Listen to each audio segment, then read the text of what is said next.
Welcome to Chillin' 101. We hope this video helps.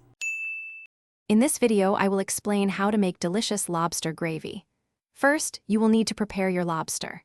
Start by cooking about 1½ pounds of fresh lobster, then carefully remove all the meat.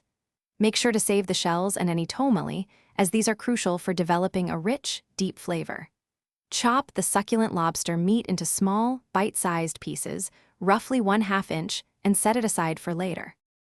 Next, we will build the foundational flavor for our gravy. In a saucepan, gently sauté about 1/2 cup of finely diced aromatic vegetables, such as shallots and celery, until they are tender. Then, melt 4 tablespoons of unsalted butter into the pan. Once melted, whisk in 4 tablespoons of all-purpose flour to form a smooth roux. Cook this mixture for 2 to 3 minutes, stirring constantly, until it turns a beautiful light golden hue. Now it is time to develop the gravy's depth. Deglaze your pan with 1/2 cup of dry white wine, ensuring you scrape up all those flavorful brown bits from the bottom. Gradually whisk in 2 cups of rich lobster stock and 1 cup of luxurious heavy cream. Add the reserved lobster shells and any tomali back into the mixture.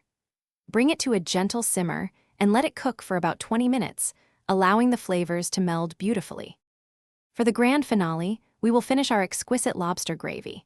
Carefully strain the gravy through a fine mesh sieve, pressing down on the solids to extract every last drop of flavor. Discard the solids, then return the smooth gravy to the pan. Stir in your chopped lobster meat and season generously with salt and freshly ground black pepper to taste.